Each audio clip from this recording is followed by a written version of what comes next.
Donc, pour l'abandon, en général, au Burkina Faso, la première raison, c'est la pauvreté. Il y a certains parents qui n'arrivent pas à manger, n'en parlons pas, payer les frais de scolarité de leurs enfants. Donc, ça devient un peu compliqué. Et du coup, si l'enfant grandit, 13 ans, on le fait travailler. De nos jours, on a remarqué que la plupart, là, c'est au niveau des sites miniers. C'est une exploitation artisanale. Et les enfants, les élèves surtout, partent là-bas en vue de quand même avoir un peu d'argent pour revenir payer les frais de scolarité et de les parents. Mais une fois parti, c'est fini.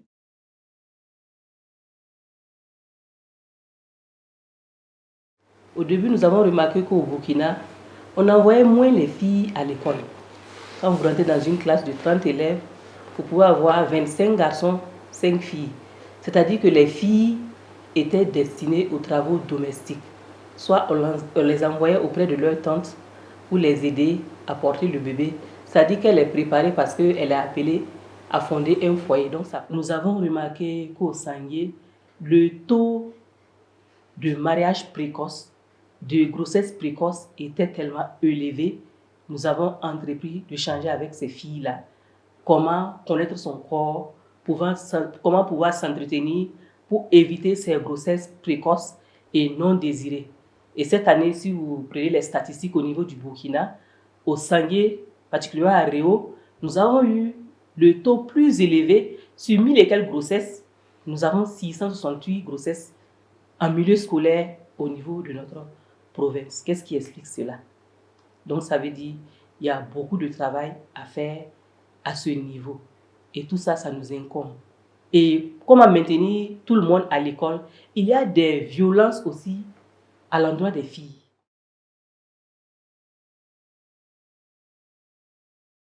Il y a des enfants qui arrivent pendant 2 semaines à tromper tout le monde.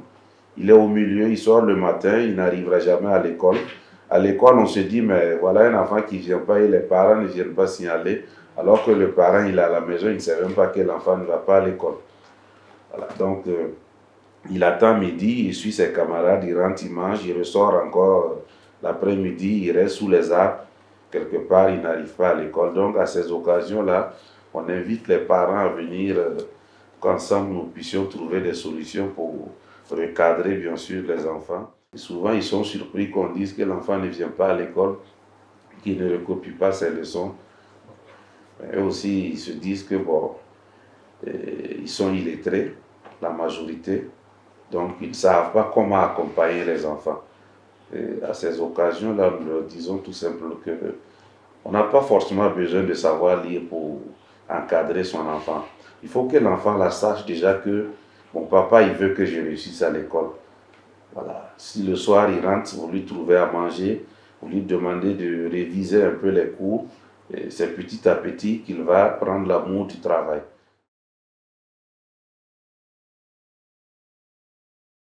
Nous-mêmes, en tant que mères, nous devons approcher aux autres mamans, les mères des élèves, pour les expliquer comment entretenir les enfants, pour que l'enfant soit propre à l'école, pour comment que l'enfant doit être fait, comment ils vont éduquer leurs enfants pour qu'ils arrivent à l'heure à l'école. Et à la rentrée de l'école, comment faire pour que l'enfant réussisse. Il faut les aider. Ce n'est pas venir inscrire mon enfant à l'école et aller m'asseoir pour dire que le maître est là. Tant que les parents ne contribuent pas à l'éducation de l'enfant, il ne peut pas réussir. On est en train de sensibiliser les parents à savoir par rapport à la cotisation. Ce qui rentre au niveau de l'école, c'est pour le bien de l'école. C'est pour travailler pour l'école. Parce que de nos jours, l'État est en train de se désengager. Excusez-moi le mot, parce que eux-mêmes ils ont dit que nous devrons prendre l'école en charge. C'est pourquoi je me dis que vous êtes venus en tant que partenaire nous soutenir. Au niveau de l'école, avec les miettes que nous récoltons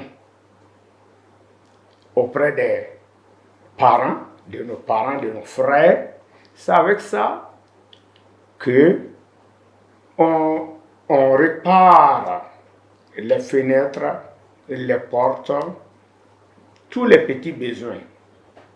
Il y a aussi, en dehors des besoins, avant que les enseignants ne commencent, il y a des fournitures dont les parents doivent les fournir pour qu'ils puissent commencer avec les enfants. Ça, c'est à la charge des parents.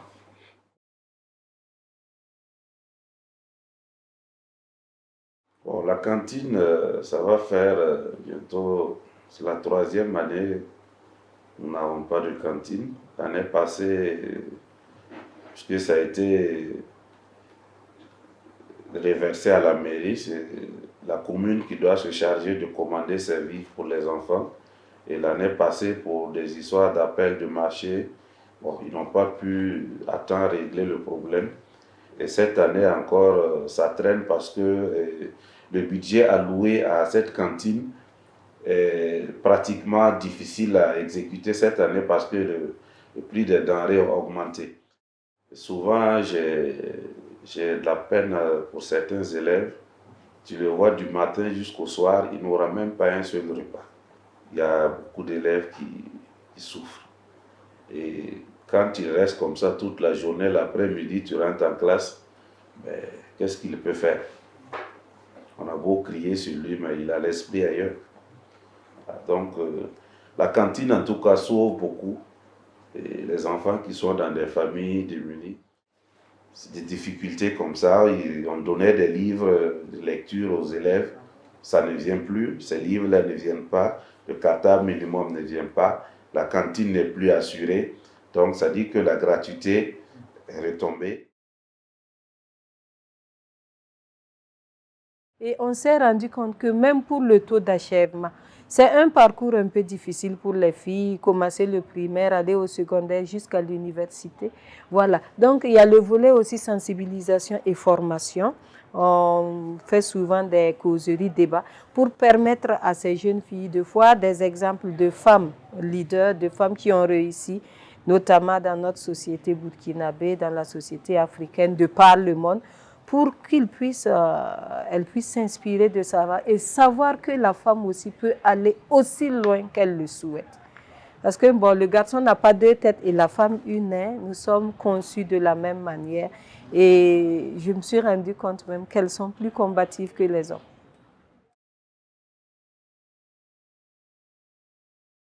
Au Burkina, on a une 60aine de langues. Mais les langues transcrites, pour le moment, on en a une 10aine. Des langues qu'on transcrit, qu'on peut utiliser. Voilà. Mais dans tous les cas, le Burkina, bon, comme les peuples sont un peu mixtes, partout, voilà, partout où vous partez, par exemple, ici, vous allez voir des gens qui comprennent le liélé. Si tu ne comprends pas le liélé, tu vas comprendre moré, tu vas comprendre au moins l'une des langues qui sont transcrites là. Voilà. On ne peut pas trouver dans une localité où personne ne comprend l'une ou l'autre langue de la 10aine de langues. Donc pour le moment, c'est comme ça on fait. Parce que pour le moment, le rôle, c'est de s'appuyer sur la langue du milieu pour pousser l'enfant. Parce que si on coupe du coup, comprenez que ce n'est pas facile pour certains enfants. Dès le CP1, la première année, il ne peut pas parler sa langue encore. Donc c'est un frein. Donc on fait un peu, voilà, il s'appuie sur sa langue et il apprend le français. Et on retire un peu la langue et à un moment donné, il peut aller rapidement. C'est très efficace. Je m'occupe des enfants qui vivent dans la rue et j'essaie de leur trouver une solution. Soit les ramener chez eux en famille, si c'est encore possible qu'ils repartent à la maison. Si ce n'est pas possible qu'ils réintègrent le cadre familial, je vois des solutions comme leur trouver une famille d'accueil ou les mettre dans des institutions pour leur formation. Disons que ce qu'ils ont parcouru n'est pas toujours chose facile et la famille peut être un danger pour eux-mêmes. Donc ces enfants-là, ce n'est pas la peine de demander qu'ils repartent en famille. Ce n'est pas la peine de leur proposer un renouement familial. C'est de leur trouver soit une formation professionnelle où ils pourront dormir directement dans l'atelier. Ça même, ça plaît aux formateurs parce qu'ils ont quelqu'un qui est tout le temps là. Il se lève le matin, il prend le petit déjeuner, il commence à balayer et à ouvrir l'atelier pour qu'ils viennent travailler. Ou s'ils ne peuvent pas dormir dans leur lieu de formation, on leur trouve des familles d'accueil qui vont les accueillir comme leurs propres enfants. C'est une famille de substituts. C'est une formation manuelle qui peut être la soudure. Et ceux qui font la soudure, moi j'ai créé un modèle de poubelle qu'ils fabriquent. On vend les poubelles pour payer leur formation et leur acheter à manger. Après la soudure, nous avons la maçonnerie. Nous avons aussi la mécanique auto et la mécanique deux roues. Nous avons également le carrelage pour ces enfants. Et tous ceux qui font les métiers, qui apprennent les métiers, quand ils reviennent le soir, nous avons une séance d'alphabétisation pour leur apprendre à lire, à écrire et à compter. Après les métiers pour les hommes, il y a aussi nos filles. Les filles chassées de leur famille pour une histoire de grossesse, ou carrément des filles, des jeunes filles comme ça qui sont dans la rue. À ces filles-là, il y a la coiffure, il y a la couture et il y a la cuisine qu'elles apprennent. Il y a une de nos filles qui est maintenant installée à son compte parce qu'elle fait des fritures devant la porte qu'elle vend. Elle fait les frites de patates douces, les frites de pommes de terre, des gâteaux, des beignets et aussi du poisson qu'elle frit, elle vend. Et vraiment, c'est un joli modèle de réussite quoi, pour elle. Ouais. Nous n'aimons pas beaucoup que les filles restent dans la rue.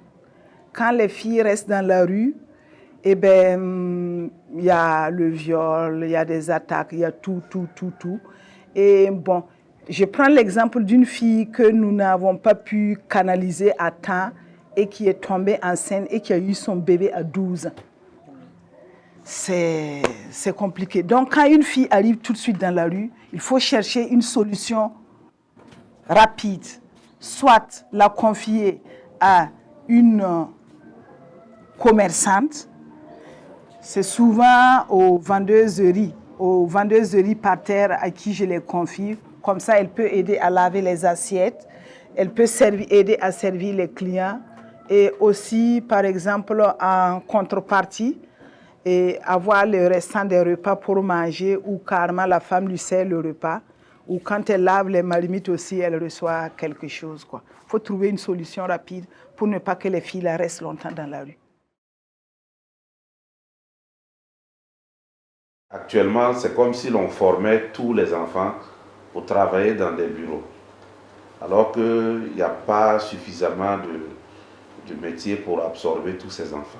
Voilà, donc dans la nouvelle réforme, il est envisagé en tout cas, même à l'école primaire, l'intervention bien sûr des spécialistes de tel ou tel domaine. Voilà, si le travail est bien planifié, on a besoin de faire un peu de maçonnerie, on appelle un maçon qui vient montrer aux enfants comment est-ce qu'il faut mouiller le ciment, il faut faire ceci, il faut faire cela. On a besoin de jardinier, on va trouver un jardinier spécialiste qui est dans son jardin et il va montrer aux enfants comment est-ce qu'il faut s'y prendre. Déjà qu'à la base, on puisse les montrer que pour tel ou tel besoin, voilà, ceux-là qui vont exceller dans le travail manuel, on va vous orienter dans tel domaine. Ceux-là qui vont être plus littéraires, voilà, vous allez aller pour telle option. En tout cas, qu'il y ait beaucoup plus d'options, beaucoup plus de choix à faire, qu'on puisse orienter les enfants. Parce qu'aujourd'hui, il y a beaucoup qui échouent parce qu'on n'est pas attentif à ce qu'eux-mêmes ils veulent. J'ai commencé ce lycée professionnel en 2018. En 2018, j'étais en classe de BEP1, année préparatoire BEP, brevet d'études professionnelles. Et en 2019, j'étais en BEP2. C'est là que j'ai acquis mon BEP, brevet d'études professionnelles. Et en 2020 maintenant, c'était en année préparatoire bac. Donc, cette année 2021, je ferai le bac. Ça m'a apporté beaucoup de choses parce qu'il dispose du matériel nécessaire pour faire ce qu'on a à faire, quoi. Donc, on apprend mieux.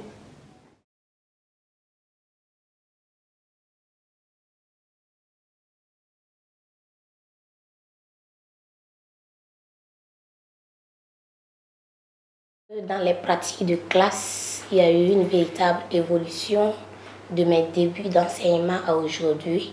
À mes débuts, c'était la pédagogie traditionnelle, c'est-à-dire que l'élève devait recevoir tout de l'enseignant, dont l'enseignant était le maître et il détenait le savoir. Il venait et il dispensait aux apprenants qu'on considérait comme étant des tonneaux vides. Mais avec l'évolution, on s'est rendu compte que ces élèves qu'on considère comme tonneaux vides, en réalité, ils sont pleins, mais peut-être des connaissances empiriques. Et si ce sont des connaissances empiriques, il faut changer en connaissances scientifiques. Et donc, on est passé de la pédagogie traditionnelle à la pédagogie moderne, qui exige l'utilisation de supports pédagogiques. Et donc, l'élève co-construit ses savoirs, ses connaissances. On nous demande également d'aborder les questions de pollution. Donc, on peut demander également une mise en scène de la pollution. Et il y a des élèves qui viennent souvent avec des motos qui fument. Ils démarrent et puis quand ils ronflent, on voit la fumée qui se dégage. Ça, c'est concret. Et il y a aussi quoi? L'incivisme en milieu scolaire, voilà les thèmes émergents qu'on a insérés dans les curricula. Il y a l'incivisme, il y a aussi l'accessibilité à l'eau potable.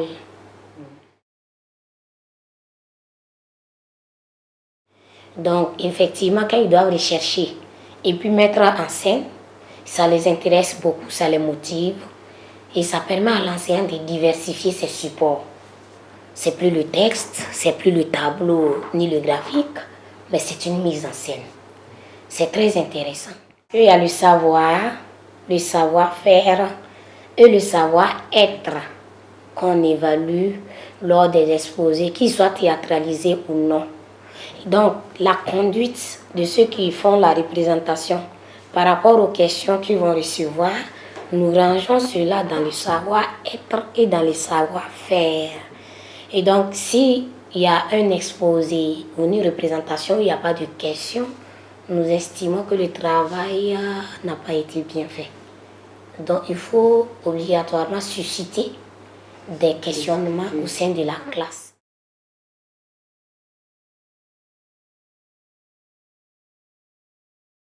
Moi, en tout cas, je suis très ravie d'être une nouvelle bachelière parce que ça a été un rêve pour moi. Depuis mon enfance, quand on dit que quelqu'un a eu son bac, je vois la joie en moi. Sa joie habite en moi, c'est comme si c'était moi qui avais eu le bac à sa place. Et j'étais très très pressée d'être à sa place. Donc je suis très contente pour ça. Avoir le bac, ce n'est pas n'importe qui gagne le bac. Si tu as le bac déjà, et toutes les portes te sont ouvertes pour réussir facilement. dans ta vie? C'est ça. Moi, c'est un peu différent, c'est vrai. Je suis très ravi de mon statut de nouveau bachelier, mais j'ai encore très faim. Je vise la licence, le master, le doctorat, et je suis très ambitieux. Déjà, le bac, c'était une première étape, un obstacle de franchir, et il y a un nouveau monde qui s'ouvre à nous.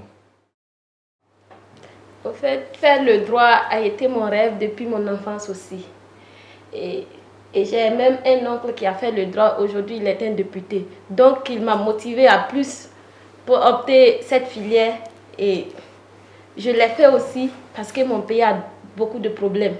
Surtout les problèmes de magistrature, être avocat. Donc, j'ai opté cette filière pour que je devienne bientôt juriste ou bien magistrat pour bien défendre mon pays. Moi, mes parents, vu qu'ils m'ont orienté dans cette filière, ils disaient que cette filière serait très difficile pour moi, mais je ne me suis pas découragée.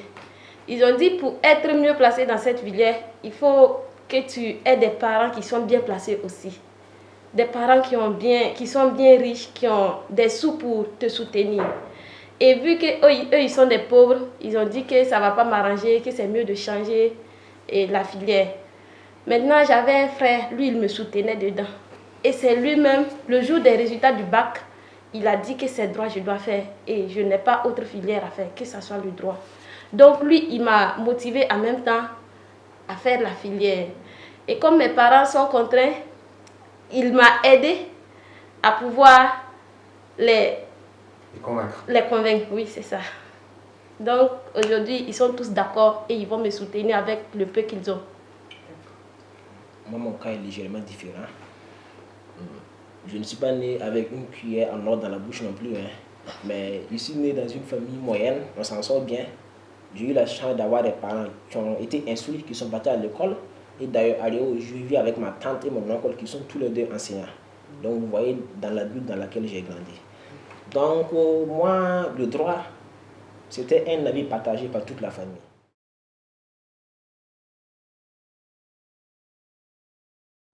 Et au village, si dans les familles, si on dit que l'enfant d'un tel est à Ouagadougou pour ses études, au village on dit déjà qu'il a réussi. On ne comprend pas en fait la vie étudiantine, mais quand tu dis seulement que tu as validé ton baccalauréat ou soit ton BPC pour aller dans une école professionnelle ou soit dans les universités, dans la capitale, bon, les villageois selon les villageois, bon, et comprennent pas ce qui est dans la capitale. Ils pensent déjà que non, que toi tu as réussi. Bon, même si les voisins vont parler de la famille, donc que vous êtes sauvé, votre fils est à Ouagadougou et fait les études à Ouaga, donc ils pensent que non, c'est l'Eldorado quoi. Ils pensent que Ouagadougou, étudier à Ouaga, c'est le paradis. Il y a un étudiant à Ouagadougou avant donc que ce soit l'Eldorado, il faudrait donc un vrai combat. C'est pour cela que j'ai un slogan qui dit que la vie est un combat. Puis depuis mon enfance, du village jusqu'à l'université et là où je suis, je vois qu'il faudrait donc un combat. Il faudrait un étudiant, il faudrait des nuits blanches. Souvent, tu vas aller faire le manœuvrage pour gagner quelque chose, pour venir manger puis aller suivre tes cours. Bon, souvent, pour gagner, souvent dans les universités, on fait les modules qu'on fait, on photocopie et puis on vient donner. Mais souvent, pour gagner l'argent du module pour aller photocopier, il faudrait que en tout cas, tu vas à d'autres préoccupations, et à d'autres préoccupations pour gagner un peu de l'argent et pour venir donc faire les photocopies des modules pour pouvoir lire. Donc, c'est pour cela que vous allez voir la plupart des étudiants à Ouagadougou, après avoir descendu des cours à 17h ou soit à 16h, ils se préparent et puis ils continuent pour jouer le rôle du vigile.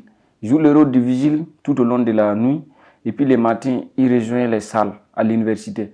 C'est-à-dire que le rôle de la vigile, à la fin du mois, va leur donner quelques sous. C'est ces sous-là qui vont lui permettre donc en tout cas, de réparer son vélo, de réparer en tout cas, d'acheter à manger, d'occuper donc de son loyer, payer son loyer et puis faire tout, surtout photocopier les modules pour bosser. Les universités publiques du Burkina Faso, sont preuve de plusieurs difficultés. À savoir les retards. Donc, actuellement, vous pouvez prendre une filière droit, chimie, maths, voilà, avec plusieurs promotions dans une même année. C'est-à-dire, il y a cette promotion qui n'a pas encore fini, il y a une autre promotion qui vient de s'ajouter. Voilà, donc, il y a une accumulation de promotions dans la même année.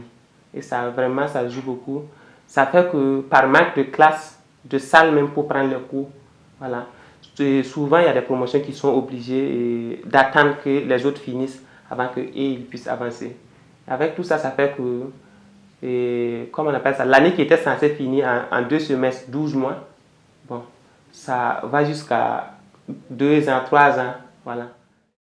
Mais ce que j'aimerais dire que un étudiant qui est en tout cas au village et puis qui vient d'avoir un travail, et il a plus compris un peu, il a plus compris le monde par rapport à un étudiant qui est né à Ouaga et puis qui s'est levé, fait son école à Ouaga et puis continuer l'université à Ouaga.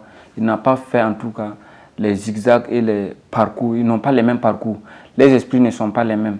Celui qui est né à Ouaga, bon, il va parler d'une manière financièrement, mais celui qui est né au village et puis qui s'est débrouillé en tout cas, qui est arrivé, lui, il vit en fonction donc de ses compétences. Comme disait le professeur Joseph Kizerbo, l'éducation, c'est l'ordinateur central qui programme l'avenir de la société. Le logiciel de l'ordinateur central qui programme l'avenir de la société. Sans l'éducation, rien n'est possible. Mais éduquer aussi, c'est aller dans le bon sens. On n'éduque pas pour éduquer, mais on éduque pour quand même orienter la société vers un avenir radieux, sage, humain et compréhensible. Éduquer une fille, c'est éduquer une nation. Vous m'excuserez, je ne me lasse pas d'aimer cette phrase et d'adorer la prononcer. Parce que quand on éduque une fille, c'est d'abord la famille qui gagne, la société et le monde entier. Aujourd'hui, je dis souvent, si une femme a 100 francs dans sa main, les 90 francs, ou sinon 95, 99 francs là seront pour sa famille. Elle ne peut pas ne pas s'occuper de sa famille, de ses enfants. C'est sa priorité en fait. En tout cas, c'est comme un écrivain Nelson Mandela qui l'a dit, l'éducation est l'arme la plus puissante qu'on puisse utiliser pour changer le monde. S'il y avait une école qui allait former les jeunes couples pour devenir parents, je pense qu'on n'allait pas avoir beaucoup d'enfants dans la rue comme ça, quoi. Mais malheureusement, quand on voit ces enfants, tout de suite, c'est commencer à dire des malédictions sur ces enfants-là. Mais eux-mêmes, ils ne veulent pas être dans la rue. C'est de la faute des adultes si ces enfants-là sont dans la rue. Donc, si un jour on arrive à 0 enfant en situation de rue, ça va être ma plus grande joie, quoi.